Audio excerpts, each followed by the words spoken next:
Throughout history, there were many barbaric and brutal torture methods which were used upon prisoners to extract information. It was common at times, if the torture was extreme, for someone to be killed by their ordeal. For example, the priest hider Nicholas Owen actually died on the rack inside the Tower of London, as he was racked so severely that his hernia ruptured and he died during his torture ordeal. But there was, inside of the medieval period, a torture device that was used in many different lands that looked straight like it came out of a horror movie, and it was known as a head crusher. You don't need to be a rocket scientist to work out what the intention of this brutal device was. Welcome to the Fortress. To support our channel, please make sure to subscribe. The head crusher was a device which was aimed to increase pressure on the head and the skull, and it was used alongside other torture devices, but it was considered one of the more serious devices in a torturer's arsenal. The metal device utilised a plate which was placed below the jaw of the victim, and this was connected to a head cap. On the head cap was a screw, which when the torturer twisted this handle, the gap between the head cap and the plate grew less. This resulted in the pressure being cranked up on the skull of the victim, and this caused immense pain.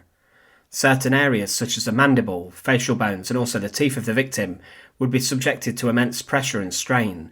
This was incredibly painful and could break the bones and cause more terrifying mutilation.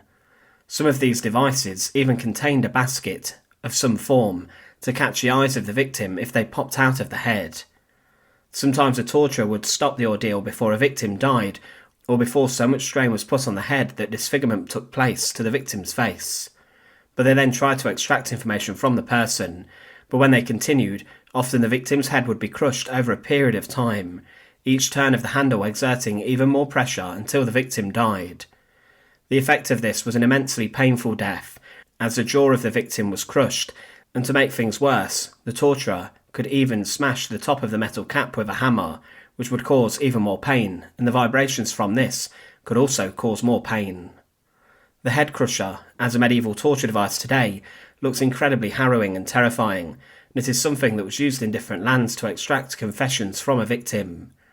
Often if the torture did stop halfway through, as someone gave over information, then the victim would be left with irreparable damage to the brain, jaw or eyes. The head was slowly compressed and the teeth would be shattered, with the victim dying a very painful death.